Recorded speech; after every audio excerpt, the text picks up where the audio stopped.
It's a crispy chip. Hey, what's up, everybody? Welcome to another episode of Cryptid Warfare. I'm one of your delightful Crispies. Yeah. Welcome to an episode of Crispy Chip. Give me some of that olive oil, crispy chip. Hey, what's going on, guys? This is Drewski, a part of Cryptid Warfare Conspiracies as well. Guys, we have an amazing guest. I'm just going to call her Humbly Awake. Humbly Awake. I'll just call her Miss Ha. I'm just joking. I'll call her Miss H. Mrs. H. Anyways, yeah, guys, we got Miss Humbly Awake on here, dude. If you guys haven't heard of her, you guys are living under a rock. That's all I'm saying. So, and you're friends with Jillian, right? Yes, Jillian is one of my business leaders, and she's one of my really good friends. She's fun. I love her. Oh, Miss Jillian, yeah, that's her homie too, man. Yeah, matter of fact, she's the one who told us about you. So, yeah, props to her. Holla holla. Other than that, yeah, I'm gonna give you guys a little recap on Miss Awake. All right, here we go.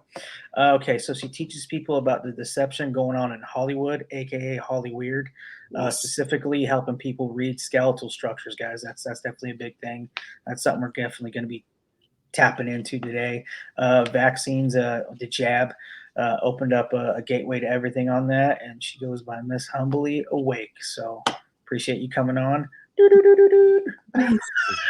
I mean, the whole story of awakening has just been crazy. You know, it started off at, probably like 10 years ago. Like there's a whole rabbit hole of things that like first started everything to like where we are now.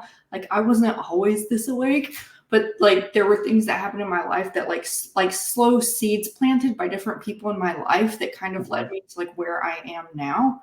And it's just crazy what things that, the Lord can open your eyes to if you're willing to, seek him in all situations. And so I feel like that's just kind of what he's done with me in my life. And he's allowing me to help other people do the same thing. Oh, for sure on that, like the power of discernment, the Holy Spirit allows that. And you just, you keep an open eye on that. Oh yeah, that's good. Yes, it is. Yeah. So do you want me to start at the beginning of where this all happened? Go for it. The floor is yours. Go.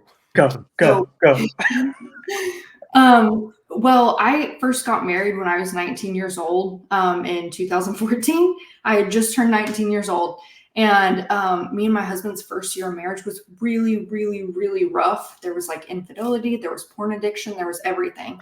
And it almost completely destroyed our marriage. But when I started to look into addiction and the sexualization of everything, I really started to see how the enemy tries to attack the family unit.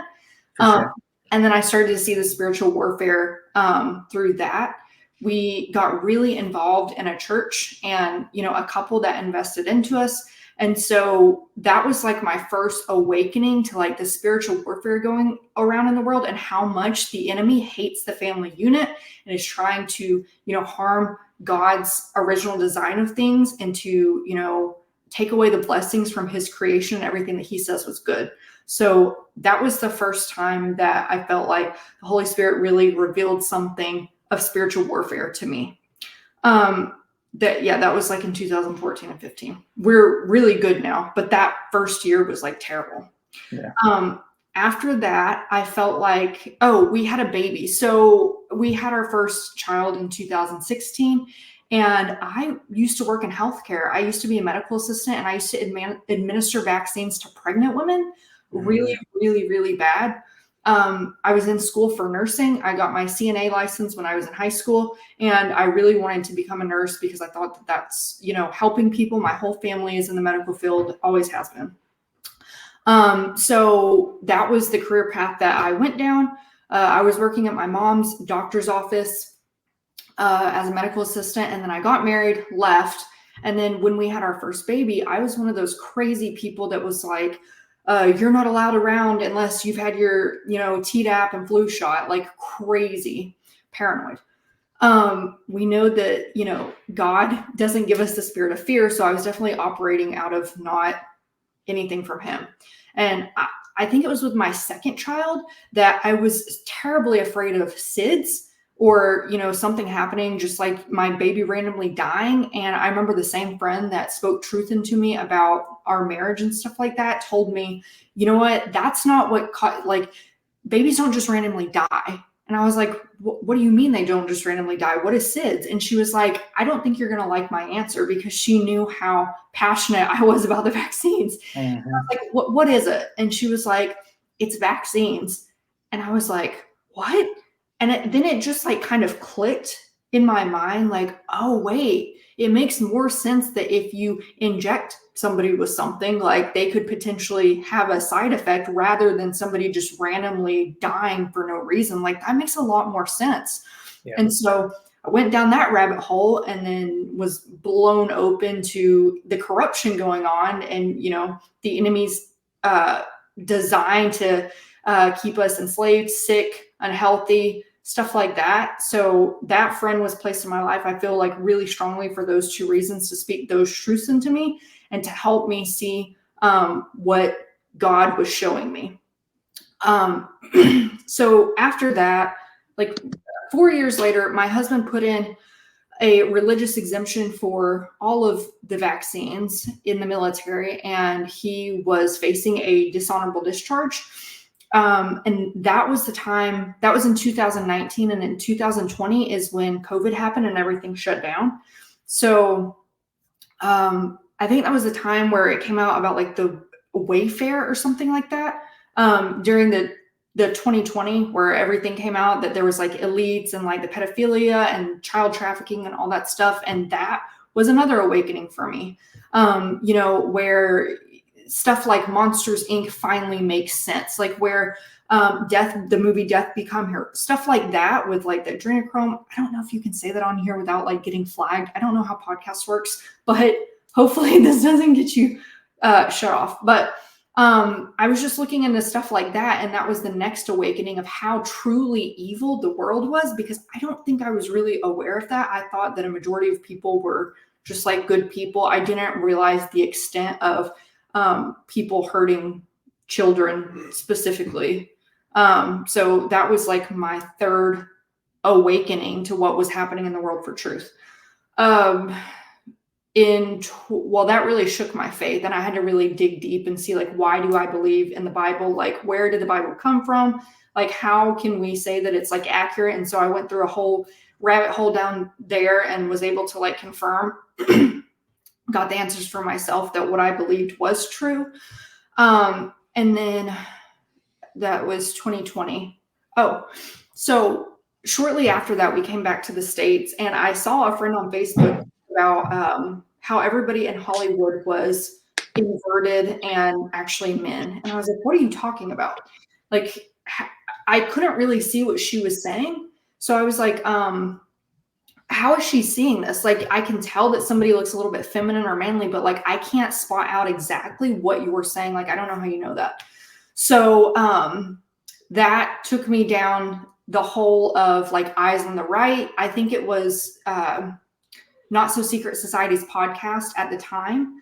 I listened to them and I learned about the occult religion, and that, you know, completely opened up a whole new world to where I already knew there was elites and they were doing bad things to people and, you know, ritual sacrifices and stuff like that. But I didn't really and MK Ultra programming, but I didn't understand the full extent of, you know, Hollywood's involvement, all of this stuff, until I listened to their podcast and kind of learned that. And then I followed a page that specifically taught people how to read skeletal structures, and just looking at those pictures every day, I was like, okay, that I can kind of see what they're talking about now, because they were pointing out specifics of what they were pointing out. And so in combination with those two things, I also went on to TikTok and started looking up like openly trans males and females. And then the bone structure that I had learned was matching up. It didn't matter if somebody was, you know, transitioning to become a male, they still had those female bones. I was like, oh, I can see that. I can see it's not just outside. Like just because somebody has a beard and muscles, like that, their facial structure and the way that their bones are and stuff is still female. And I can see that. And the same thing with male to female, with men trying to be women. When I saw that, like in openly trans people, I was like, oh, wow. Okay. Hollywood has a lot of people that look exactly like this. They have a lot of those opposite markers. I was like, I can see it clear as day now. Yeah. And so I just thought it was so interesting. And I felt like the Lord was like, this is something that I have like opened your eyes to seeing. I want you to share with people this because you can expose the deception and you can basically share with people the agenda that's being pushed around this. Because it's causing men to lust after other men, women to lust after other women. What happens when you do that to God's creation? Well, you can't procreate. It's another form of dismantling the family unit. So if men are comparing their wife to a male that they will never look like, it's creating contentment issues. It's just a whole realm of things. So that's what I've been talking about. And then quite recently, like with Jillian's page and stuff and JT's, I've learned about, the fallen angels, the Nephilim. And so that's kind of where I'm going down now. That's what I'm learning about now. But those are like kind of the seasons of awakening and like the timeline. So it's been over like the past 10 years, but it's crazy the things that, the Lord is opening me to every few years as I'm open. I hope that he continues to reveal things to me because this is stuff that I'm teaching my children. Like they know they can watch, a commercial or they can watch something on TV and be like, that's a false god. And I'm like, you are absolutely correct. There's the movie Puss in Boots and there's this giant rock character. And one of my sons goes, that's a Nephilim. And I was like, you can say it. And they know truth. When people are celebrating different holidays and stuff like that, they know what's real, what's not. Pagan roots, they know all of that stuff and they can discern for themselves if they see something or like this may be like bad parenting, I don't know, but I don't say no, you can't watch this or that or whatever if it's like a child's movie, but they can discern and pick. They'll be like, I don't want to watch that, like that has magic in it, I don't want to watch that. Like they pick and choose, but they can discern too. So, exactly. Real quick though, like to me that's not bad parenting. To me, you went ahead and were proactive, right? Instead of reactive. And there's this thing that our pastor says, he's like, look, here's the deal. Because with me, I got a 16-year-old and I got a 10-year-old and I got a 2-year-old. Okay. So with my girls and my son, I try to insulate them, not isolate them. So I try to give them a good cornerstone and a good foundation on who Jesus is, what he's done for us, what the Bible says, and also to dive deep and more into that Genesis 6, Luke 21, Matthew 24, Ezekiel, all that stuff. As long as you give your kids a good baseline, and not only that, they're good at watching their parents too. They see you studying your Bible. They see you and your husband, have a good marriage now. They see you do these things and your kids are going to naturally gravitate towards that. And plus, whatever you're teaching them, it's just going to click. So bravo on that. But as far as them, as far as people, we don't want to isolate people because in reality, we're supposed to be a light to the darkness, right? Right. We are prepping our kids to take the torch eventually. Yeah. So bravo to that. I just had to say that. Thank you so much. I mean, bravo to you guys too. I think you're right on hit the nail on the head with that one because you can't isolate them. I want them to be able to spot something and discern if it's of God or not of God. Now I'm not gonna, take them to something and show them like trans relationships and stuff like that, like drag. Like I'm not gonna do that, or show them movies where like guys or kids. Like I'm not gonna do that. If there's like the Puss in Boots movie or the Wonka movie, they spotted the Catholics and like the like symbolism around there. They were like, that's, and I'm like, you're right. Yeah. They can discern and pick between stuff, or if something has magic, they're like, why are we watching this? I don't want to watch this. And I'm like, I like that. I was like, pick something else to watch. Like, I don't know, like Homeward Bound or something. They like that. That's a good movie. Yeah. I mean, it's hard to find wholesome things, today, but I just life-giving, life-taking, like what does it align with? I'm trying to show them that line of like, everything is either giving life or giving death. The way that you're able to discern what is of God is life-giving, life-taking. even when they're talking to each other, it's like, and they're being mean. I'm like, okay, do you think that was building up and giving life to your brother? No. Okay. So how do you think that you can reword that to encourage him, to lift him up instead of tearing him down? And then they have to come up with that to figure that out. I was like, because your words hold power. And I'll say too, I say, why are you cursing him? Like, why are you wishing curses on him? Why are you saying that you hate him? Why are you saying this? I was like, that's a heart issue. That's something that you shouldn't be putting curses on your brother. You're only allowed to speak life over your brother. Just stuff like that, that I feel like it probably sounds weird to other people, but I mean, they know. And that's my job as a parent, so that they know truth. Oh, yeah. Not only that, I 100% agree with you on that. Like you said, words are power. And not only that, in the spiritual realm, words are a big thing as well. You know? Right. Yeah. They hold so much weight. And I think people throw that around loosely. And like, okay, I used to listen to rap music. Like, I used to be the rap queen. I could rap every Nicki Minaj song, every Kanye West song. Like, I was a rapper. It was what I was known for. And Awake in the house. No, I'm just joking. Well, it's bad lyrics, but I was talking to my husband today. There was a song by Kanye West that I used to sing, and I really feel like it was like summoning something, because it's called Black Skinhead, and it was I went back and listened to the lyrics, and there's like a time where like the bass hits and it makes you feel super freaking powerful, like you're channeling something. Yeah. And it's something about like, it's 4 a.m. I'm what does it say? Hold on, let me look it up, because this is it's called, or it said 4 a.m, something about an omen. Tyler, do you know what that said? Black Skinhead. Okay, hold on. It said 4 a.m, I'm zoning. They say I'm possessed. It's an omen. And like when that bass hits, and it's like that part, I felt like so energized when I would like yelling it, and I was like, that is not good. Those lyrics and stuff hold power. Those hold weight. And when I was a teenager, I didn't realize that that's what I was doing. Yeah, what's crazy too about music is that a lot of like satanic, Santeria, stuff like that, they use a lot of ritual music and hypnotization and stuff, and the bass and like the frequencies and hertz and everything aligns with your body, and it's puts you in almost like this trance, right?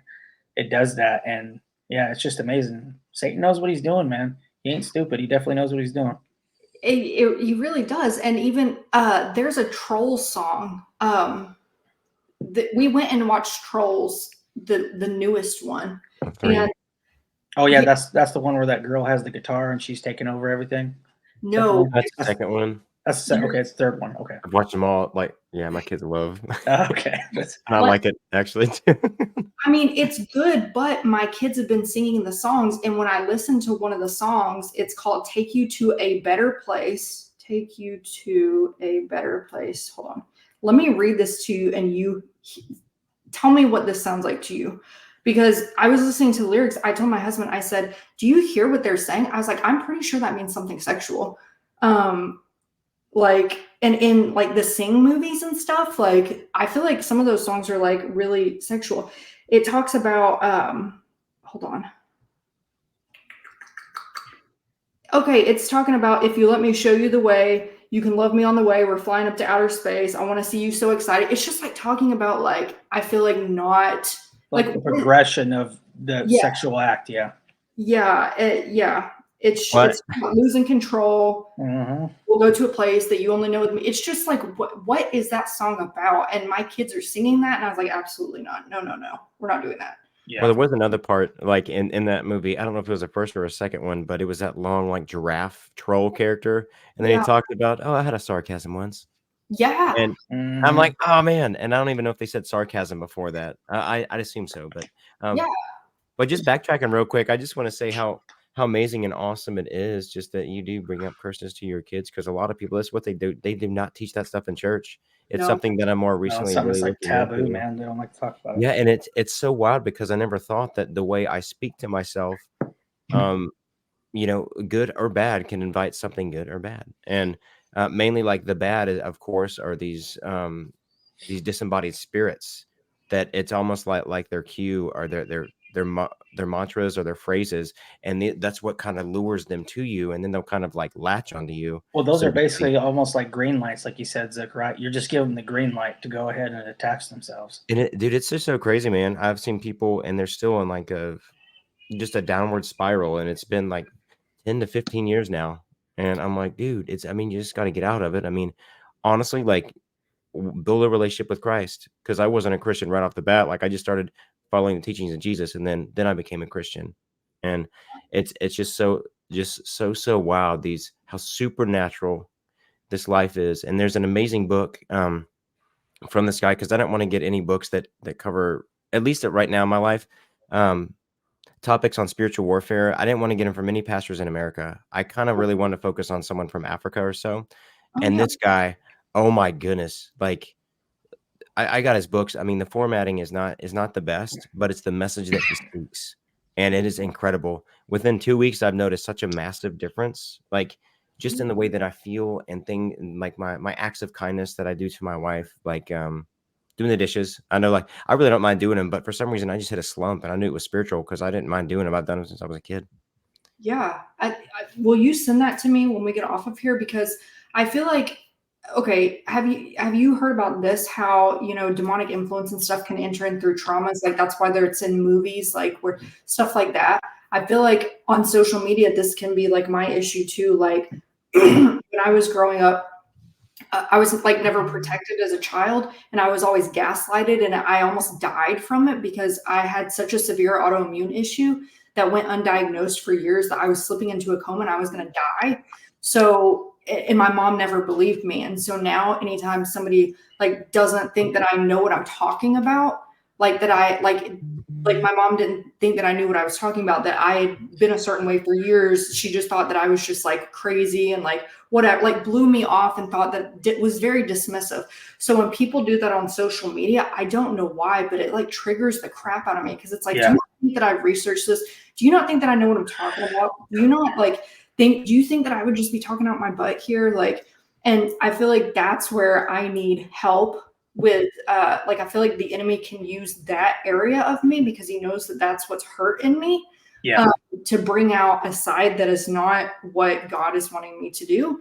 So that I feel like that book could be super helpful for me in that area with, trauma and stuff like that. But because I know what God is wanting me to do, but I don't know how to navigate that situation, because Jesus was sassy too. So it's like, he used to ask questions that he knew the answer to. So it's like, I don't know that. I feel like the enemy is trying to like distort the line of like, what is my trauma and what is like just exposing people's hearts. And so that's where it's like, I need help with that line, I think.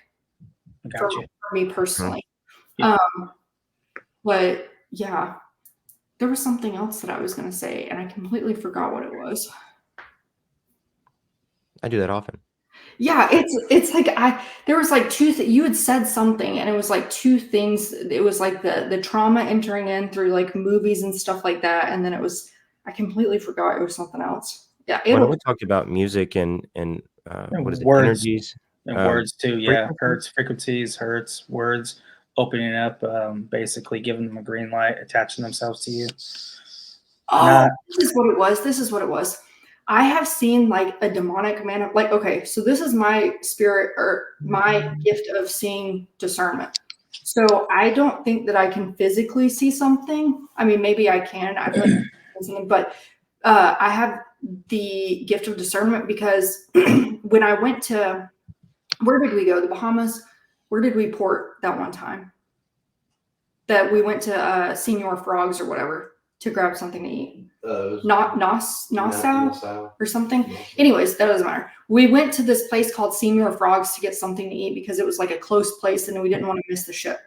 And we were starving.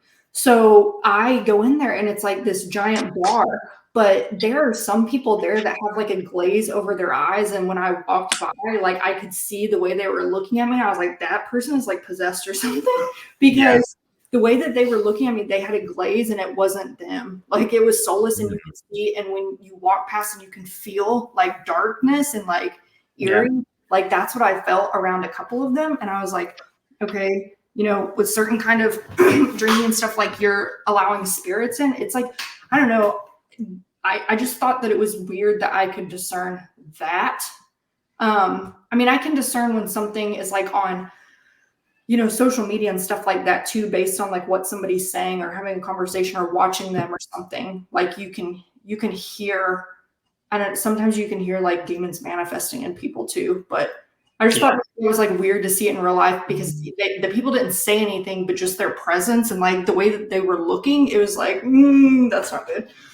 Oh, I agree 100% on that. It kind of reminds me of back in like David's time, right? When the Philistines captured like the Ark of the Covenant, and they put it in their basically in like their church of their God, and God can't reside in the same space as another small God, right? It's the same thing like with the Holy Spirit with you. He's in you, is in your husband, is in us, you know. If we pass by certain people, and it's like that verse saying and Ephesians, you know, better is he in us than he is in the world. If we pass by certain people, the Holy Spirit gives us that discernment, like, okay, this isn't right. Something's off about this person. You can feel it, you can see it, you can taste it. And that was a perfect example when you and your husband were down there in third world country in that area. Like, there's a lot of that goes on there, especially with Santeria and voodoo and all that. And I know you felt it. Beyond that, we drove by, or we didn't drive by, we rode by places like Bill Gates' house, Oprah's house, all on this island. And I was like, that's eerie. Like, I wonder what goes on there. Like, yes. Trafficking. Yes, human trafficking. Oh, yeah. That was scary. I was like, yeah. really bad. Yeah. I was like, it's a good thing that, you know, I'm not, I was afraid about pirates, like trying to get us on this cruise ship. I was like, I don't know. That kind of made me nervous. Some people think they're not real. I'm like, dude, pirates are so freaking weird. They're not like Hollywood type pirates. Like, totally different. Yeah, I mean, if you're on the sea in the Bahamas, they could easily traffic you. I was like, because my husband, I mean, what would you do if somebody tried to like get us on the pirate ship? I mean, you can't bear arms on there. So like, I don't even know what we would do, but gotta find something. Yeah. Oh yeah. I'm sure he's a very crafty guy. He'll figure out something. He'll figure out something. Yeah. We love our wives, so we'll do whatever it takes. Damn right. Yes. But yeah, those are just like some things recently that I've noticed with like spiritual warfare and discernment and stuff like that. In real life and online. I feel like that's why I'm able to discern what is not of God. Like, okay, and this is another thing that I realized. I mean, I knew this, but this was just like an enforcement of that. So I went to go see the Wonka movie. It is a really good movie. It really is.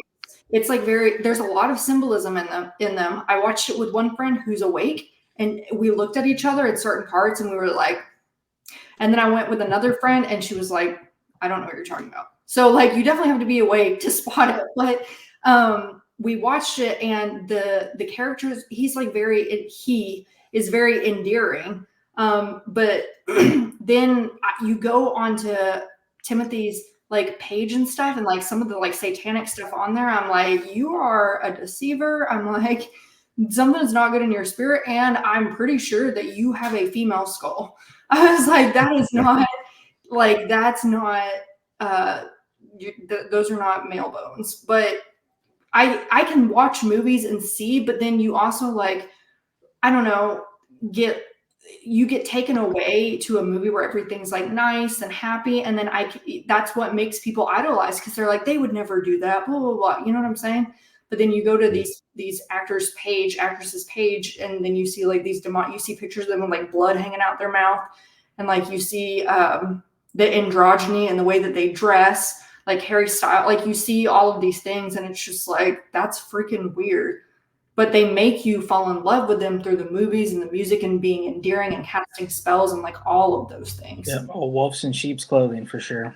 Yeah, but I feel bad for people that God has not opened their eyes for whatever reason, or they're just like choosing to ignore, because it's like I think it's blatantly obvious, but maybe it's not if you can't see. Yeah, to me, like right now, there's just too much going on in the world right now. To me, I think we're in like the birth pains right now, according to the Bible. Right. And I think a lot of people just choose, especially in Western culture, just choose to put their heads in the sand and pretend like everything's okay, because in reality it doesn't affect them yet. It will, but it doesn't affect them yet. But yeah, just some people just choose not to listen. One thing too, it's scary. Like a lot of people are gonna feel like they don't want to be rejected or lose their friends or their family. Yeah, But in that's other it. countries, this has been happening for a very long time, and it sucks. I mean, we met people like who ended up having like their family ended up left them because they became Christian. Yeah, I've heard of that before. When I was in church camp, one of the wives of the youth pastors there left Muslim, I think it was, and her family disowned her, and she was at risk of being beaten to death or something. I think it was either Islam or something like that. And that took a step of faith. I mean, if you're not being hated or persecuted or losing everything, then are you really doing it right? Jesus said that would happen when you speak the truth in his name. So, oh yeah, 100% on that. With Western society, I think we're persecuted in a different way. You know what I mean? With us, online or Facebook, or people just hating on us or whatever. But in other countries, it's different. They get their heads chopped off, they get beaten, they get their families, all that stuff. But it will come to us eventually. But yeah, so it's just very interesting just seeing on what happens. So I'm going out swinging. I don't know about y'all, but I'm going out swinging. Oh no, well, I told Drew ages ago, and it's weird because as probably a 4 or 5-year-old, I don't really remember the shows I kind of watch or movies, but I remember a dream from 5 where I was fighting in some sort of war, and I wasn't raised in church, but I knew it was a final type of battle, and I was running up a hill, and I looked like I was in my 50s, and there was a massive explosion going on. Then as I got older, and then I learned about church, I'm like, that was that was from Revelation. Like it was some big battle. So I personally believe it's going to be something in my lifetime. And I don't know, how God's waking me up, and it's here recently, more so to start focusing on a lot of more supernatural things, and start digging into the text more. And it's just so freaking crazy. How all this is happening, because I know this is not a mistake, how we're all meeting, because we're all helping grow the kingdom. And even if it's not you, by sharing your message, I mean, on down the road, somebody will be like, you know what, I remember what Queen Awake said, and this could be a year or so from now. Or maybe somebody else can say something too that you help kind of light that fire just a little bit, or start that spark. So it's cool how God can use us, but it sucks because it's not in our time, but God's timing is perfect, even though at times it doesn't seem like it is. But I don't know. It's just wild. I agree. When you said that dream, that gave me chills. And I think you're absolutely right. It just trusting his timing. Our only job is to speak his truth, and what people do with that and how he works in people, that's the Holy Spirit. That's on his time. We're only called to do that. We're not called to change people's mind. We're not, it's not our responsibility. It's you do what you're called to do, be obedient, and then let the Holy Spirit work in what he wants to do. But I completely agree with that. And that's so weird. I mean, it's not weird, but it's validating that it's not just, us that are thinking, what is potentially going to happen in the future. Stuff like biblical prophecy aligning, stuff like that. It's just, refreshing to hear other believers, instead of just sticking their head in the sand, understand that, and, just be aware and proactive and intentional in how they handle that. I think that's awesome. Yeah, that's one thing we definitely want to do on our podcast for sure, and I know you do it as well, and then Jillian and a couple other people we're actually really, really close with. But that's one thing I definitely do want to do before I die. And when I meet God, I just want to be 100% honest and truthful. And he's like, you know what, dude, you did everything you could possible, and that's our job, is just to plant seeds in people. But it's God's job to water it. So all we can do is just plant seeds. That's it. Have you guys ever had a near-death experience? This just popped up in my brain when you said that. Yeah, I have. I was in law enforcement for a while, so I had a lot of those. Thank you for your service. Appreciate it. Do you feel comfortable talking about your near-death experience? Yeah, there's a couple of them. I'll go in one real quick. So basically, it was it was almost kind of like I would say like a high speed pursuit. Because so basically, we were chasing after this dude. It was actually a domestic, and then it turned into a robbery. So we were chasing after this guy, and then he literally rammed his car up onto his front lawn, ran inside, and then somehow, some way, I ended up behind him in the driveway. My partner ended up on the other side, and then something in my head told me, don't get out, don't run up to the porch, stay behind your car. When you open the door, just stay behind your car. Okay, so I got in that V section in between the body and the door opening with my pistol out. That dude came out rocking with the shotgun. Boom, boom, boom, boom. I just stood behind my car. My partner in his car laid that dude out because he was at him at an angle and he didn't realize he was there. So that was close. And then I can see like my soul almost like left my body was when we had to transport an inmate from a mental institute to a prison. And then when we did that, we checked him in the infirmary. He went in there and he knocked out the sprinkler system. And of course, they had to get an extraction team in there after him. And when they did that, he was putting soap all over the floor as the water was hitting the ground from the sprinkler head. Well, I was in the back as the weapon liaison is what it is. And I had my AR standing ready. The extraction team went in there.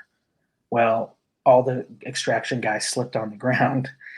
And then he was jumping on them like pebbles. Quick. And I got my gun up, about to fire off a shot. He tackled me, and he's trying to bite my face off. And I'm holding him off, and I'm praying in my head like, Lord Jesus, get this guy off of me. And then it's almost like my soul left my body, and I'm literally watching this from the top looking down. And then I heard him whisper saying, what makes you think your God can hear you now? And then I went back into my body, and then those guys from the extraction team pulled him off of me. And I got up, dusted myself off. I was shaking. I checked my weapon in, and my captain's like, hey, I think you need to write your report and go home for the day. And I was like, yeah, I think I need to do that too. So, yeah. Okay. Wow. Okay, that dude was like obviously demonic possessed, but he was. What I was gonna say too, and like talk to you about, like when you're end of death or when you're facing death or whatever, like feeling out of body and like not being there, but like being there physically. So there was a recent experience that I had where I know that this may be silly, but flying is like one of my fears. Like I can't stand flying. It gives me anxiety. I feel like I'm out of control. I feel out of control when we're in the car too, but I trust my husband because he was like, he has like special ops training and like driving and like can do high speed chases and all that and can like overcorrect and he thinks quickly in the car. Appreciate your service, brother. Yes, sir. Oh, yeah, I don't know if you can hear, but thanks. Welcome. So, he's the only person that I trust to drive me besides myself, and I don't even trust myself that well to be quick. And I'm always thinking like somebody's gonna like ram into me and be stupid or not be paying attention. Like I don't know. It gives me anxiety not being in control. It gives me even more anxiety not being in control with a pilot, but being in the air. So my last flight, I just got back from Arizona, and my last flight home, you may have heard this, but we went through a storm. The pilot was like, okay, we might hit some turbulence. We're going to try to go around the storm, but yeah, apparently he went through the storm. And the lady came on the intercom, the flight attendant, and she was like, everybody get buckled in and brace. And she sounded petrified. And I was like, oh my gosh. And I looked at the lady next to me and I said, did she sound a little bit like scared to you? And she was like, yeah, a little bit. And I said, are you scared? And she was like, yeah, kind of. And so when she said that, we dropped. And I was listening to worship music. I had like one earbud in, and when we dropped, the earbud yanked out of my ear. And I remember we were like sideways, and I looked like towards the front, And I started to feel like lightheaded and like numb. And I said, I want to pass out. And I like fell into her lap. And I was like, okay, this is what death feels like. So I was like, the first thing that I asked, I literally said, God, please forgive me for being mean to people online. Please forgive me for being mean to people online. I was like, please don't let this hurt. And that's like what I was thinking, not like, please save me, whatever. It's just like, okay, this is how it ends. I'm going down. We're all going to die. It's over. And I was like crying, and she was like trying to rock me, and everybody was screaming and crying on the plane. And then we were going back and forth like this. And it did that for probably about 30 minutes, maybe longer. I don't know, because the flight was supposed to be 2 hours. We were 15 minutes into it. That's when this happened. And then it stopped when we were like 20 minutes from landing. So I don't know how long that was going on, but I would say 30 to 45 minutes. But it was so scary when you're dropping, you're shaking like this, you're going sideways, you're going this, like, it's so freaking scary. But I felt numb and tingly and like I wasn't there, like out of body. And the only other time that I felt that way was during birth, when I was nearing transition with my baby, because they say that that's the closest time that you can be to death without dying. And it's like your body cannot deal with that and you like disassociate. So I wonder, based on what you're saying, based on what I'm saying, like, I wonder if that's what being close to death feels like, because that's something that I think about often. It made me not, like, I'm not scared to die. It's just like, I don't want to feel the pain. Yeah. You know, but I think that just like made me think, okay, if this is what death is, I'm probably just going to pass out and then just like see Jesus or something. But it's interesting that you said that, because I wonder if that's what that's like. I don't even know why it has nothing to do with this, but I believe God put that question in your mind to ask us so that you can, I don't know, because somebody who might be listening might need to hear it. Yeah. It's just like now, like with, you know, some of the health issues that I was like telling you guys about, like, I'm not freaking out because I know what that feels like, and it's not scary, and it's just like peaceful, and it's like you're not even there. And if you know, we're not promised tomorrow, obviously, and so like if I'm given limited amount of time, like I've already been like, okay, I'm gonna go live life with my family and do all this stuff, and then they're taken care of and I'm good, and like I know where I'm gonna go. So it's like there's like a peace surrounding that, whereas I feel like a lot of people who are facing, you know, medical uncertainty would be like freaking out. And I feel like I just kind of have this peace that whatever is, you know, going on with me, like, and God is a healer, but sometimes he doesn't do that. And so I feel like I'm just like realistic with stuff. So I just am praying for just peace and comfort along whatever kind of answers that he gives me, and that I feel better, because after my iron infusion the first time when I gave birth, I was really low numbers like what I am now. I felt amazing for a year. Like I felt so good. And so I'm just hoping to start feeling better soon so that I can spend time with my family. But I think you're resorting kind of like fruits of the spirit, right? Joy, peace, love, patience, self-control. And like you said, that's one you're feeling that is peace. And I believe that's one of the things Jesus is definitely bestowing on you is peace, you know? And it's also like when you're talking about all these situations you've been through, well, it's just like your husband too, like me or Zook or you, like if you go through enough of these situations, right, you gain experience, you know how it is, you know the outcome of it, right? So you're going to have more peace about it because you've been through it. For people who haven't and who don't have a God to rely on, or who haven't broken through those hurdles on gaining fruits of the spirit, I pray for them, you know, and that's one thing, you know, God is definitely, you know, he says he's going to heal, but it may be in this life or the next. Right. So, you know, but anyways, yeah, I just thought that was good on what you said though. Cheers to that. Well, thank you. Also, I do have a question. I'll tell you more through Messenger about like specifics, but you live on the East Coast, right? We live in Tennessee. Same. Yeah. Oh, okay. So you're on the eastern part. We're about 30 minutes south of Nashville, Murfreesboro. That's where we're at. Oh, cool. Okay. So did you say that you were I think we had this conversation before. Did you say that you were close to? Yeah, you did. Yeah. I grew up in Bristol. Oh yeah, that's right. I didn't know that's one of the highest crime rates. Like it's really high in America. Like you're like, oh. Does it have to do with like alcohol? Because isn't that where like the races are? Oh yeah, 50 more laps, Bristol Speedway. Oh my gosh. Yeah, we used to get out of school like every time there was a race or something. It was ridiculous. But yeah, and that's actually where I started start getting into my heavy drinking out there. And then that's actually I don't know if this would be considered a near-death experience, but I used to I ended up when I moved to Nashville, 2008. I ended up getting into really bad drinking, and then it turned to drugging, and then I was in a really bad accident because I was under the influence and almost killed people. And then my car snapped in half. I'll have to send you a freaking picture. I just found one. My engine was in my passenger seat. My steering wheel was pushed back. I'm surprised it didn't blow through me. I mean, it was crazy. My driver's seat was almost completely flat. Like that's how hard it hit me, and nobody knew how I survived. And that still didn't fully wake me up. I said, no, I'm not drinking anymore. And I went for like a few months, and then I got back into drinking.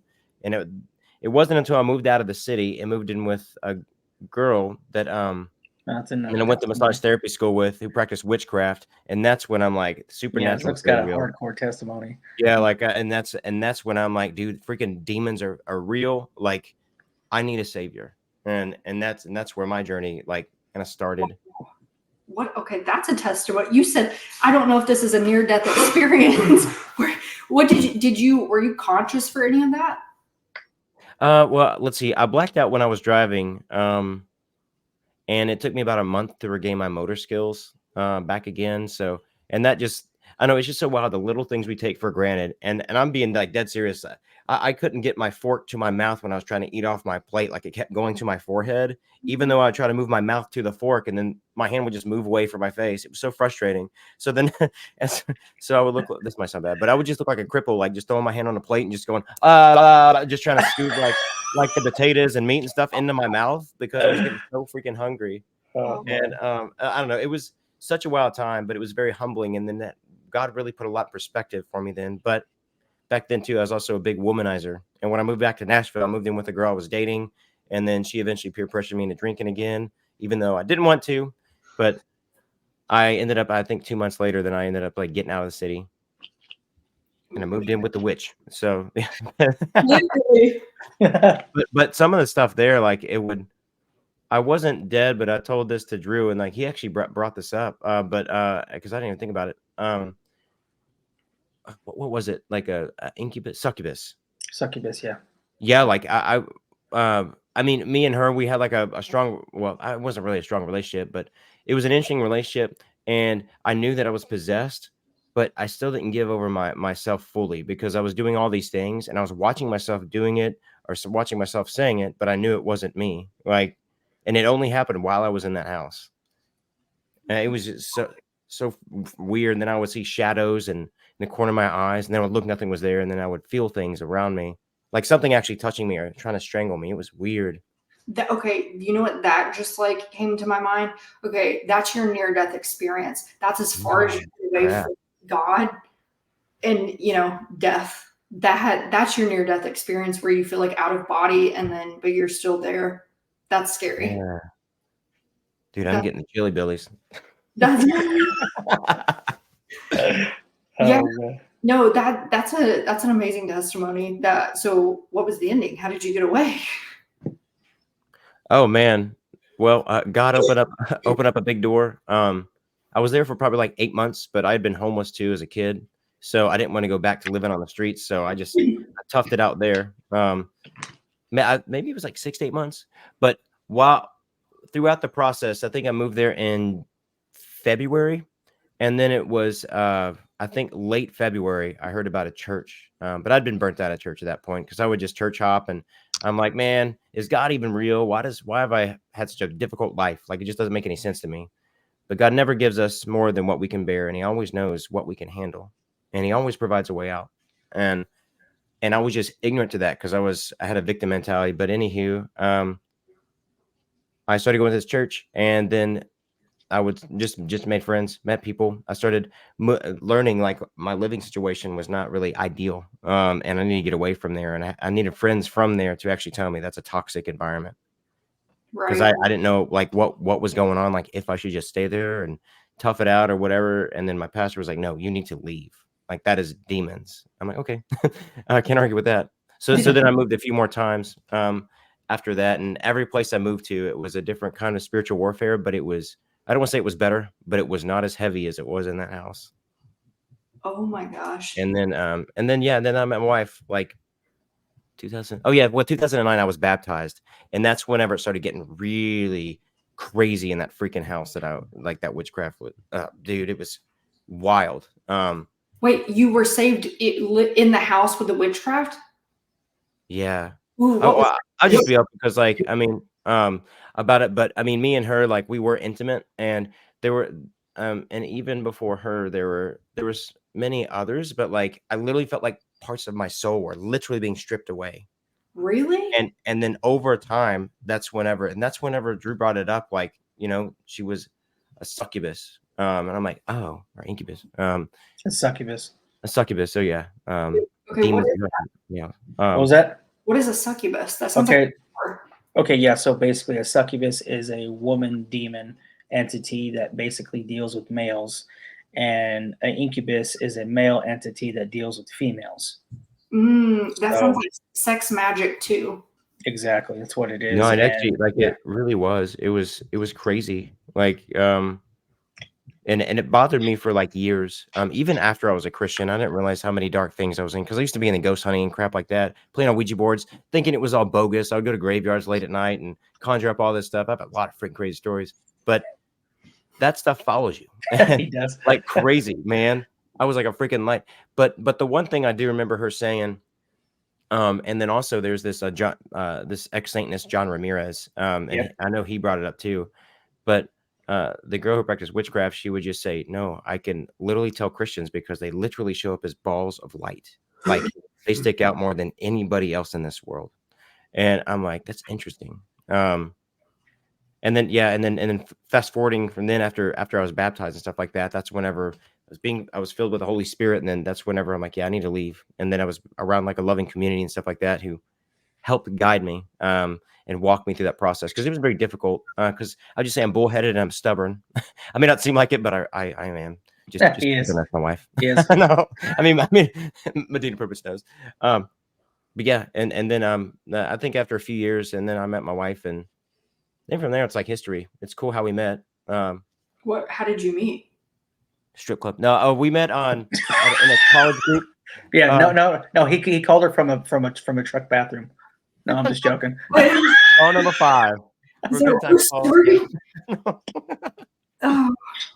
Yeah, I'm glad my wife doesn't really listen to this podcast. She might have got a throat hole. Oh. I'm gonna text her. Go listen to Zook right now. No, please don't. You never see me again. I'm like, no, she's super sweet. It wasn't really a strip club. No, it was I mean, close enough. It was a church here in town. No, it was at a church college group or whatever. We both weren't in college, but we just wanted to be around people our age. And she was going through a difficult time with a divorce, and then I was just a new Christian, so it wasn't like months. It wasn't until months later whenever we actually like clicked and hung out with a group of friends, and then we just started chatting. Yeah, well, that's a good story. Thank you. God is he takes awesome. He does. He likes to bless us, even when we have not really. I'm not saying you have, but like I'm thinking about on my life when I didn't acknowledge. Well, I've always like read scripture and tried, but I don't really think I made him the Lord of my life. But he still wanted to bless me. Like, I talk about this. Like, I was an HOE in high school, and like I don't know how I don't have a kid. And I was like, he really blessed me and like saved me from a lot of situations and like soul ties during that time, because now it's just me and my husband. We built this life together. Mm-hmm. We have 3 kids, and we just have a really blessed life that it would have just been so complicated if either one of us had prior engagements before this, like it would just like, it would make the dynamics of our relationship a lot more difficult on top of the stuff that we already had to deal with in the beginning. So I'm glad that that's not something that we had to ever take on top of our stuff when we first got married. Well, I think it's also really cool how God just, once again, touching on it a little more, but how just God unites people, because all of us have different followers, and I know the topics we cover are, I mean, it's not super broad, but it's pretty specific. Cryptid spiritual warfare, conspiracies, but yours is very specific. So it's cool, like the people that we can reach that they might not have known about you, but now that when they hear our podcast, they will.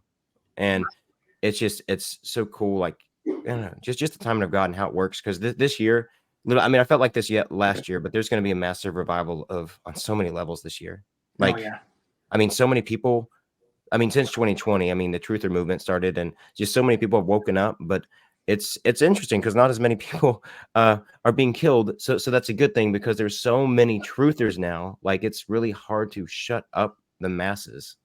Wow. But too, like, that's how God works. Like, I mean, he put people in government and crap like that who, you know, who were strong Christians, and it's just weird because it's so dark. Right. And a lot of people say this too, and it's something that I've like thought about and been concerned about too. And that's why I like word things the way that I do on social media. But because I was just like flat out calling people like, this is a man, blah, blah, blah. And it's like, now I feel like the Holy Spirit is like, you probably need to word that smarter. Like, this person has male skeletal structures. What do you think? Because it's like, because I actually made a video about Zendaya, and I was like calling Zendaya Mandaya, and I was like, this is a man, this is blah, blah, blah. If you can't see this is a man, you're dumb. And it got sent to like the wrong side of TikTok, and there was like 5 YouTube pages with like millions of followers that reposted me. I was getting thousands of death threats. Like, I could not block people quick enough. A post went viral on Twitter with like 13 million views. The News, the LGBTQ plus news or whatever, did a segment on me with Zendaya, and I was like, oh my gosh. And I really think maybe her like PR team or something was like, you can either sue this person or it can be a lot cheaper, and we can just like try to scare her and like pay these influencers something to like make her to shut up or something. Yeah. So I feel like maybe that's what happened. So now when I word things, it's a little bit more cryptic. Because yeah, so but people would always say all the time, are you not afraid of these celebrities going after you? And I was like, honestly, if God wants me to speak on this, like, nobody's going to touch me. But it's only if he is calling me to speak on it. If I start talking about stuff like out my butt, that is just like a personal thing that I think, like, I don't think it works like that.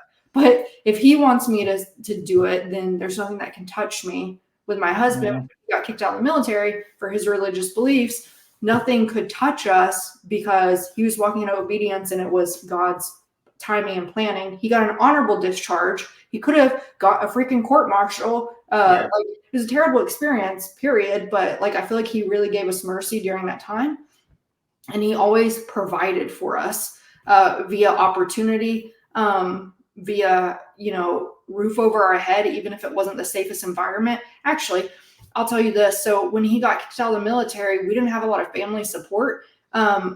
He came home and started a job, but you don't get a paycheck for 2 weeks. So you don't know how much you're going to make. And so my mom was like, you guys need to get out of here. I was like pregnant. We had 2 kids, and I was like, I don't know where we're going to go. Like, what do you want me to do? We have zero money. Like, he just got kicked out of the military. We have like $30,000 in debt because we just moved to Japan, and now we're turning around and moving back. That's a lot of debts. Because when you get there, you have to buy new furniture because your stuff molds because it's in shipping containers for like 2 months. You basically got to start all over again. Yeah. Yeah, twice in less than a year. Jeez. Yeah, we were in a lot of debt. So he starts his job. Well, I first started doing my business because I was like, regardless, while he's looking for a job, I need to make $1,000 so that I can feed my children. Yeah. Because I knew my mom wasn't going to like pay for any kind of bills.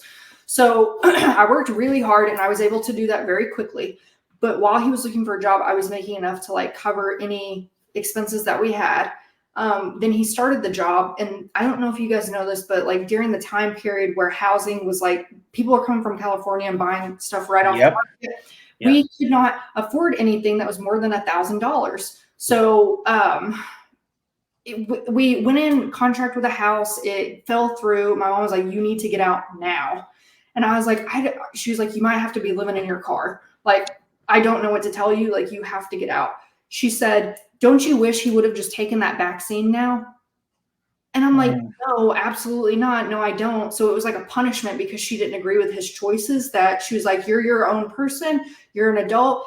He is your spouse. He can take care of you. It's not my job. I've raised you. I'm done. You're done. So there wasn't a lot of support in that area. So the only house that we could afford was a house in the ghetto.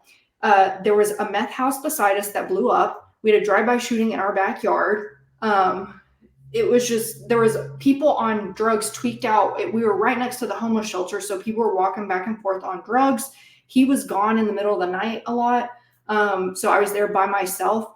When that gunshot went off that one time, it was like 6 something in the morning. It was dark. I'm legally blind without my contacts. So I have all my kids in the bed and I hear gunshots going off right next to my window. And I'm like waking up panicking.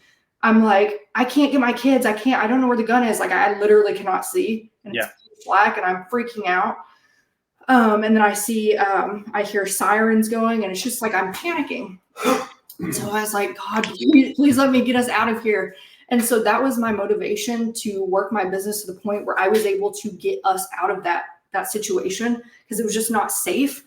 And so he provided the opportunity with my business to move into a safe neighborhood. Now we have space for everybody. It was like barely 1,000 square feet. There was 1, 2, 3, 5 people, 2 adults, 2 St. Bernards, cat. Like, we got a big family.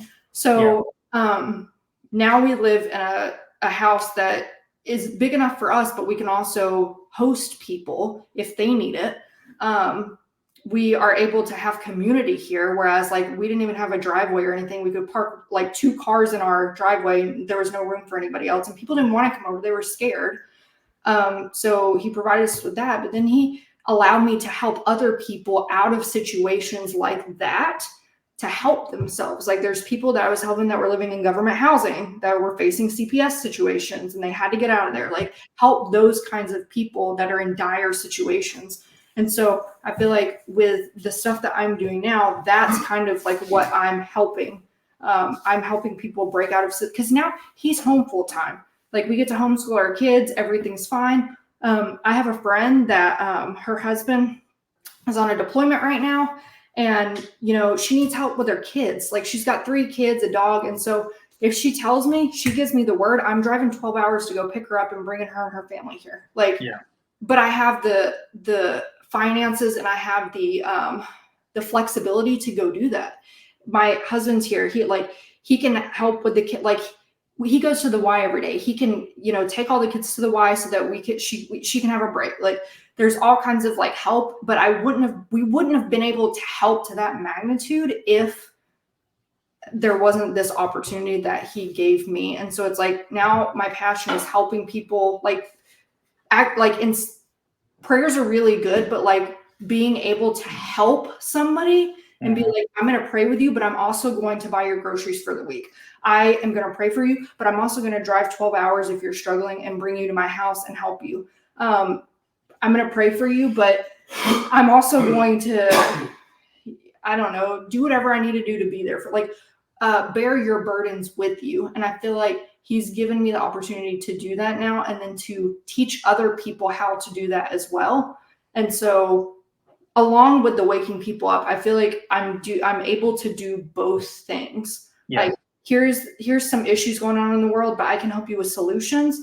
And I don't know, I feel like he's blessed me in both aspects to continue to help people, because that's what I like doing. I mean, I love doing that. That gives me fulfillment. That's, I mean, what we're supposed to do. We're supposed to invest into other people. So I don't know. I feel highly blessed with where he has me now and the resources that he's provided me, so that I can bless other people and then teach them how to do it too. Put them in positions where they're able to do that as well. I don't know what that has to do with anything. No, I 100% agree with that, and that's a really good testimony you guys have, and not only that too, I really truly believe that God put you guys in that predicament so that way you guys can know how it feels, and not only that, you guys have skin in the game, so it ain't just some random person like, yeah, I don't know what you're going through, but I'm gonna help you out. No, no, no, you guys know exactly what they're going through. You guys know the feeling. You guys know what's going on, and you guys been through the other side, and you handled it now. God's brought you guys through this, and it's amazing that God can use people on like me, like on like certain weaknesses. Now God's helped me overcome those, and now I can bless people and help people on those trials and tribulations that they're going through. You know, you guys made it out, and now God's using you and your husband to help people that are going through the same situations. So that's good stuff. That is true. Now that you say that, like seeing it from that perspective, one of my friends that I may help, I do understand what she's going through because she was gone for months at a time, and I was in a country by myself, and like I remember that being like, I just need help, but like there's nobody here to help. I remember that feeling, so I can really personally understand what she's going through, and I have been in situations where we're living in the ghetto and we're poor as crap, like with my other person that I was helping. So yeah, that makes sense. Yeah, I agree with that. And you know, like I said, like I said, you know, you had some skin in the game, and you know, and that's all what anybody wants is to be recognized and to feel like, hey, this person's been through it too. Like if I'm going through something and some guy's trying to help me and he's never been through what I've been through, I'm really not going to listen to him. I want someone who has been through it and who's gone to the other side. So, you know, God's using you. So keep going. He's using you guys too. Y'all are awesome. If I'm in the Nashville area, we should get together and do lunch or something. Oh, for sure. Heck yeah. Oh, yeah. For sure. Because it's not even really that far away from me. Like I'm not gonna say it on this, but no, you're good. You're good. Yeah. Where I'm at, because it's not that far off. Yeah. But too, I think in the realm of what it is we all do too, like even like Jilling and stuff like that, like what we all did. I love C.S. Lewis. Like my favorite book from him is The Great Divorce, and there's a quote in there. It just says there's safety in numbers, and I mean, and what it is we're covering, like yeah, like there are a lot of truthers now at this point. It's hard to, and like you will not silence them, but it's really good to be around a physical community. I mean, a virtual community is good too, but a physical community, it's just there's different. I think spiritually, there's just so much more growth and development there, and how we can interact. I don't know. It's really exciting what we can do, because I know that we're going to hit the world. Like we'll be traveling and stuff eventually with what we do. You know, and it would just be nice. Yeah. So I totally agree. We'll totally all have to meet up. Yeah, for sure. And if you're ever in this area, okay, Zook, you gave me some like insight with like podcasts and stuff like that. I've got a little bit of my podcast room set up. We could do something here, but I don't have everything here, but Zook was telling me like different lightings and stuff to have. I still need to get on with you and help you with all the stuff that we were talking about as well, like with aesthetic, social media branding and stuff like that. But it was really helpful because I got all that stuff in my cart, and I'm trying to like, I'm also like, I don't like to have debt. And so same here. Dave Ramsey way. Yeah. Oh, Dave Ramsey. I mean, okay. I owed a lot of money in taxes, like a lot of money. And so I was able to pay that off recently for the past year. And I was like, you know what? I can do my podcast room in cash. It's going to be a couple $1,000s, whatever. But then like when the health stuff came out, I was like, now I've got to pay for this. Now I got to pay for this. Now I got to pay for this. So it's like, it's in the workings. No, you're okay. Yeah, you're fine. What did you say? I said, oh yeah, you're fine. Do you want to say hi? Oh, look at his shirt. Show him what your shirt. Hold on, come this way. See what his shirt says. This is Tyler. Don't mind the Christmas PJs. Size doesn't matter. I'm kidding. Good citizens. I love that. Oh, dude, that is cool, man. Sheepage, that's awesome. Good citizen. I need to get that. I need to like literally like revamp my my shirt collection. It's I don't know if you guys ever heard of a website called Good Citizen? No. It was like a couple years ago when you got that. Yeah, I forgot what it was called, but it's like see if there's a shit. No, it doesn't. Say. It's like a conspiracy clothing company that do like oh dude, like MK Ultra. Oh yeah. What is it? Let me see if I find it. It's gonna bug him.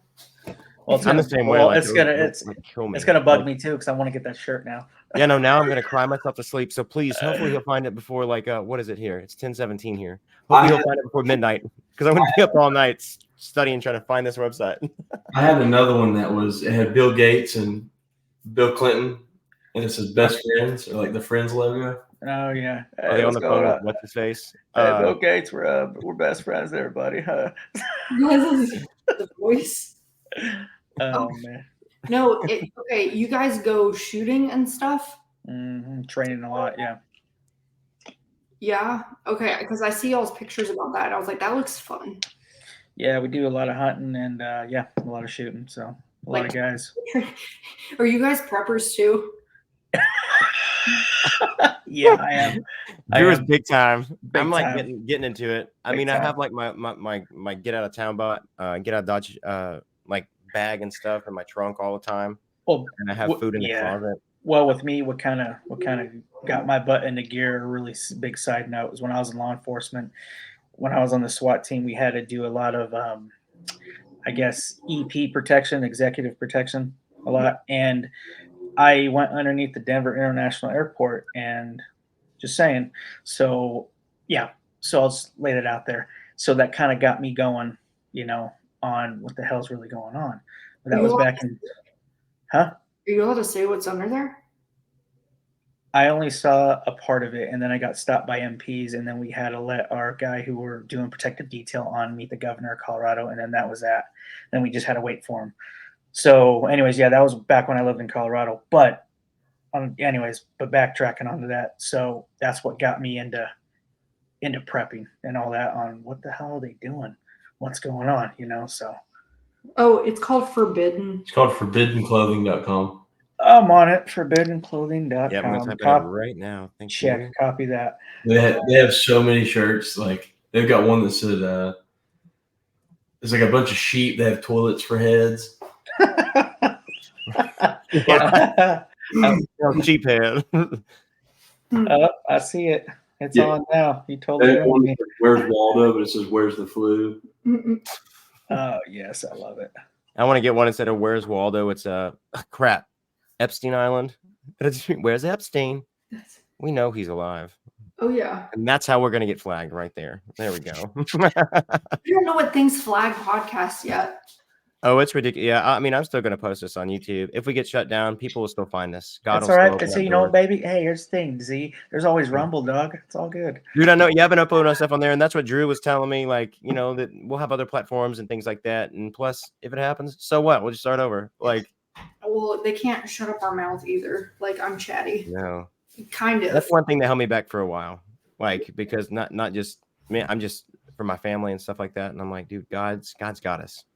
Yeah. I mean, the worst that can happen is, well, death, but then we wake up in paradise. But like, I know it's a really bad way to look at it, but I'm like, dude, I still want to help fight this fight. Yep, to live as Christ, to die as gain. Doing. Well, and this is the other side of the dirty side of the podcast people don't really see. Like us, like physically, are virtually hanging out and hearing about our lives. Be like, yeah, we're actual people. Like we do the grind and we know how this works, and life can be hard sometimes. It's life is definitely not easy at all. I think people do see that too. Like when you do your work on social media, like they think that they don't think that like you have a life outside of social media. And so like, as far as like my business and stuff, a lot of people are like thinking that they can do things on their time or like be leisure, as if I'm not like busy and like I want to get off my phone so that I can hang out with my family. These are my business hours. Like if you need my help, it's between this and this. It's not like a leisure thing. Like when I make an appointment with somebody, I write that down and I am there. And so it's like when people are like, oh, I'll just let you know whenever. And I'm like, absolutely not. No, I'm not sitting by my phone waiting on people to message me. When I'm on my phone, I'm working. When I'm off my phone, I am off my phone and I'm with my family and I don't work.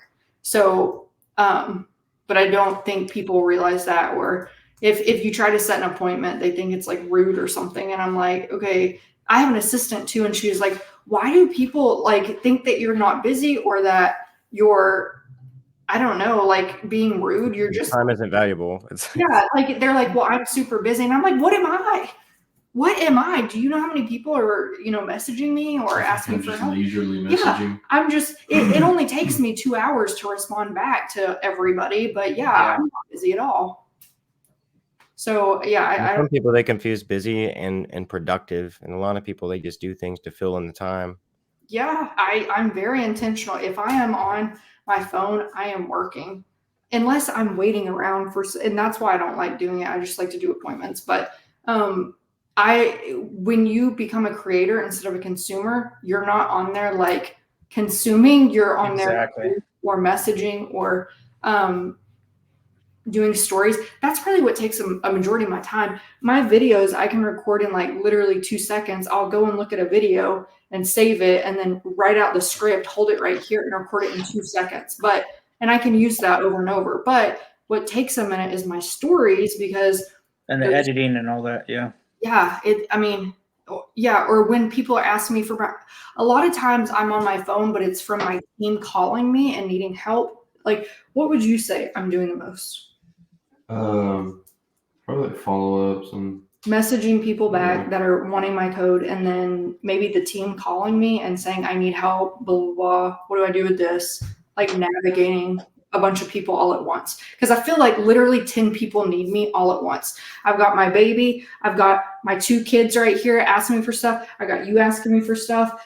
Somebody's asking me for my code. Somebody's calling me. Like, it's literally all at once. So I'm always like, oh, I'm just a popular person. I'm needed. I'm so freaking needed.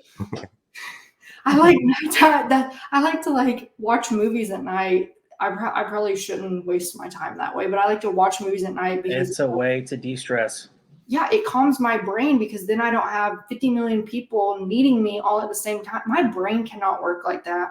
I can only focus on one thing at a time. So, and then I base it on who is most self-sufficient. My husband, obviously, you're more self-sufficient than the baby. So like she gets of like the older kids are more like, it's all based off of, it's just hard to like navigate. And then I have ADHD. So when I'm answering messages, it's so hard to focus, because it's like, I'll do like 10 people messaging and then like my brain is like, exit out, go look at this. And then I'm like, no, I have to focus. I have to get back. I have an hour to do this. Yeah. That's exactly why I have a planner. I'm old school, because I get caught up in all kinds of rabbit trails. Yeah. This has my name on it, but I got this one too. Everything down. He's my, if I go on a trip or something, he does that, because I don't have enough brain capacity to like do the logistics of that. But appointments like this, or when somebody needs my help shopping or whatever, I write it down right here, or like any kind of doctor's appointment or something like that, it's in here. Yeah. So yeah, I feel that I have to do it, or else it doesn't exist in my mind if I don't write it down. Yeah, true to that. I think that's why I'm so glad that me and Zook are a team, because I attack certain things and he attacks other things. So we actually even it out pretty good. So yeah, you need somebody on your team that's like, that's like helpful in that way. Like my assistant is like my teammate. And you too. It's like we're like a 3-way team, because he handles like the appointments and like cooking and letting dogs out. She helps me with my laundry and messaging people, and then I'm like helping everybody else, or holding the baby, or scheduling other things. Like, I don't know. It's a team effort. Yeah. Team effort. What? Let me ask you something off topic real quick. Yes. Okay. I'm scared. No, you good. I believe the jab was a prequel of the Mark of the Beast. Oh yeah. Because you know what? Yeah. because to me, it shows. To me, they wanted to see how far they can push society. They want to see how far they can push the people. And to me, like if they were squeezing you to see how far they can bend you and basically take away like your livelihood, right? You cannot buy, sell, or trade. Well, it was the same thing with that with certain companies or the government. You cannot buy, sell, or trade. And to me, this was just a prequel of what's to happen. And a lot of people fumbled the ball on that, especially Christians, in my opinion. Yes. Just saying. Anyways, yeah, it just reminded me of what you're talking about, what you're, about your husband and stuff. Well, even with mask and stuff, like I literally refused. Like I flew across the world. I got a medical exemption. I mean, I had low iron and was passing out, but I got a medical exemption. Like I refused. I found doctor's offices that allowed me to. They had to come to me outside, so I didn't have to like do with that BS. What is that? Mm-hmm. Oh, the forbidden fruit thing. But yeah, I completely 100% agree on that because. What's funny with me is whenever I go to Kroger or something, I wasn't wearing a mask. I had an employee come asking me, so I just start talking Spanish. Oh. And then they like back off. Oh, okay, I'm sorry. Act like I didn't understand them. I should have tried that. I'm sure it would have worked way better. You talking like some European like language or something. Like you would have to. My mom is half Thai. I bet if I start talking like Thai, well, I know a little bit of Japanese. If I start talking Japanese, they probably would have left me alone. That'd be awesome. What? You on? What? Just in general, I'm just gonna go to the store and start doing that. Maybe I'll get free products. This is so bad, but like, what if you like faked wearing hearing aids? That is bad. Oh, do it. I found a new investment. Thank you. Yeah, I mean that's actually kind of smart. If you and be like, sorry, my hearing aids aren't on. It's like, crap, the batteries are out. I can't hear you. Yeah. Right? Yeah, if you do that, and then you have glasses over you with a stick, and you just walking in blind. That's probably easier. Just act like Helen Keller. Yeah, and bring the dog with us, so they think that that's so bad. We have to stop. Can I just say some more? Ways around the system. There you go. But anyways, yeah. Go. Sorry. Go ahead. No, go ahead. You good. I don't think I was gonna say anything. Okay, but other than that, anything else you want to tap on, or because I know you're East Coast, so it's probably getting pretty late, like 11:30. Yeah. There, I'm guessing. What else? I don't know. We've covered like basically. We've even gone to like my childhood trauma. We've covered everything. I don't know. I don't think anything else unless you guys can think of anything. Z? Not for this one. I do, because I think what we covered today is a little bit more visual, because I've seen some of the stuff, and it really broke my heart when I saw Henry Cavill. I'm like, man. Like he was. Yeah, I'm like, dang it, man. I was like working out to get like his physique, and now I'm like, well, I'm gonna have, I guess, woman man boobs. I don't know what you'd call them, but now I'm gonna get like a weird looking chesticle area. I don't know. Anyway, I just like how jacked he looked, and I'm like, dude, I want that. I want to look like freaking Superman.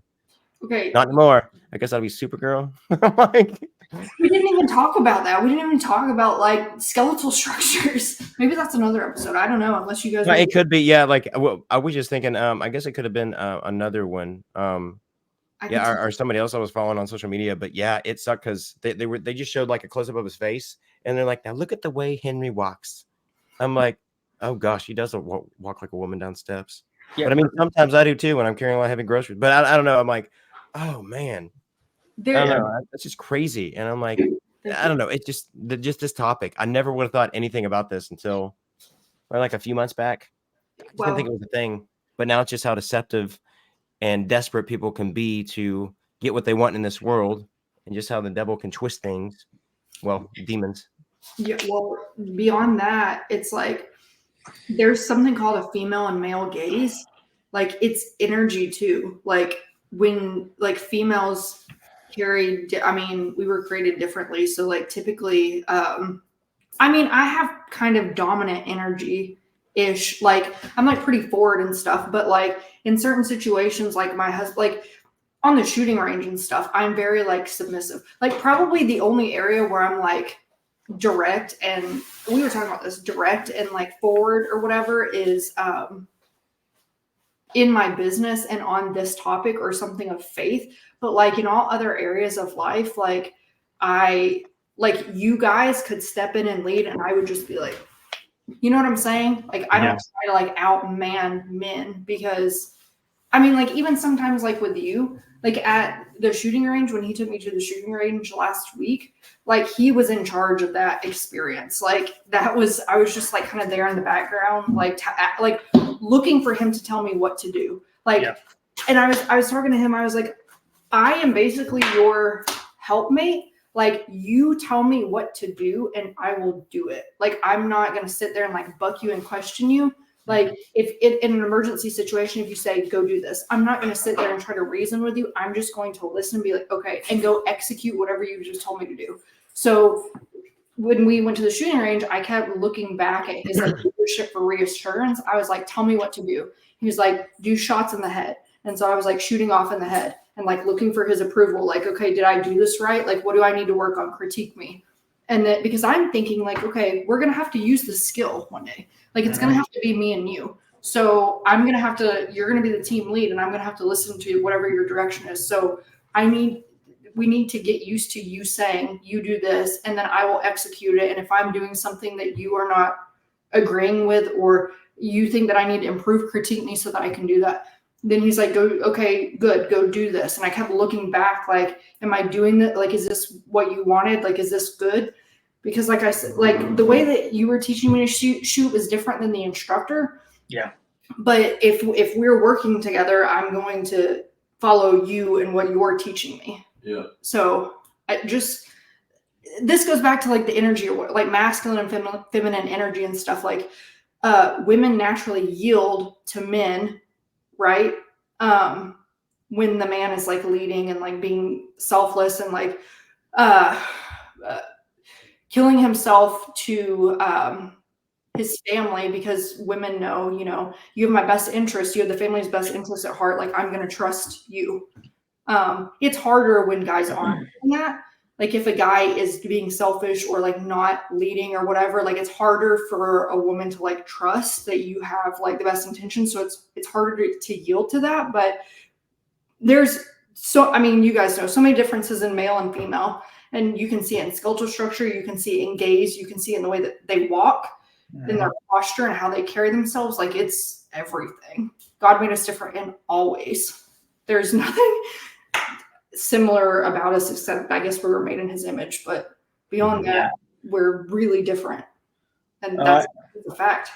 Yeah, I agree with that 100%. And not only that, like a little like quick tip on that, like how demons execute when it comes to, I wouldn't say possession, but whatever. They try to attack the body, right? Because what are we all made in the, you know, like the image of God, right? So they want to hijack that. And that's kind of like a saying F you to God, basically. You know, if we can't hurt you, we're going to hurt your children. Exactly. So, yeah. Have you guys seen Nefarious? Oh, I love that movie. We actually did a podcast on that. I broke that down. Me and Zip broke that down. We covered some demonology and stuff like that. Yeah. And, I'll have to hop off soon to help put little man to bed. But I do want to say it's a new term that I came up with, but it's called Microchimerism. And I shared it in there, but it's actually, it goes over like these women who get abortions and things like that baby still lives on in them. But it's crazy because, you know, it's a demonic influence of just a demonic influence that makes these women want to abort these poor children too. Right. Yeah. But then like Microchimerism, it gets into bloodlines and stuff like that. I mean, it gets really deep, and yeah, we covered a lot of interesting stuff on that episode.